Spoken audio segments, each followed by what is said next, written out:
HMS Hood, the pride and joy of the Royal Navy.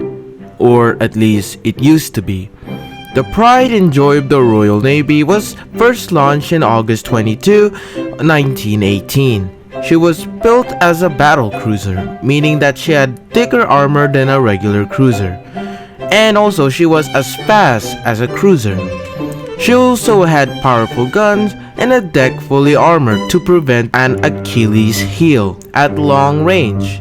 If you don't know what that means, it's basically what happens when a shell arcs downwards onto a ship and penetrates the deck armor. Her armor thickness is roughly the same as HMS Queen Elizabeth's, which was a British battleship, and in a way, HMS Hood was more of a battleship than a battle cruiser. She was armed with powerful main guns. The main artillery armament of the cruiser was 8 BL Mark I guns. Their caliber was around 381mm, which was pretty powerful at the time. She had 8 of these guns mounted onto her deck. She was considered one of the world's most powerful battleships at the time, of course, and by the time World War II came around, HMS Hood was in dry dock and was meant to be retrofitted. But the British Royal Navy instead sent it back into service without any of the retrofits. But still, the public still considered her one of the most powerful battleships in the world, alongside the famous Yamato-class battleships, which were the actual most powerful battleships at the time. I shouldn't really compare this battle cruiser to a full-on battleship, as HMS Hood wasn't a true battleship. Comparing Hood to the Yamato would be comparing a thermonuclear bomb to a regular bomb.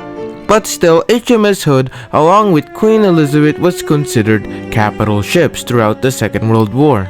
When Germany eventually declared war on Britain, HMS Hood was operating around Iceland at the time. She spent the next several months hunting for German commerce raiders and blockade runners between Iceland and Norway. After a brief overhaul with her propeller system, she was sent down to Melelkeber. I don't know what that is, but I'm sorry if I mispronounced it. She was sent down there to basically blow a bunch of stuff up. Afterward, she was transferred to the home fleet and was dispatched to Scapa Flow and operated in the area as a convoy, as Germany just couldn't help themselves from sinking a few British supply ships. And when I mean a few, I meant a lot. There's other reasons why she was sent down there, but you must be tired of me rambling about where she went, so let's just move on.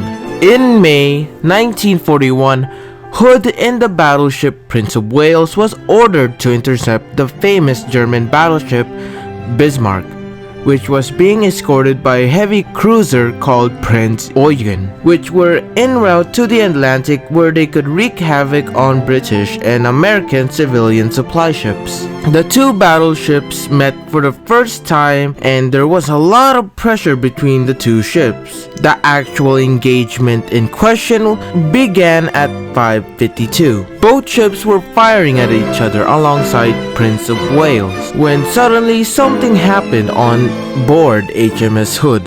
With a deafening boom, the HMS Hood exploded. The cause of the explosion is still unknown, but Ocean Liner Designs did a really good video on what could have caused the hood to explode. Their video is linked down in the description or pinned comment.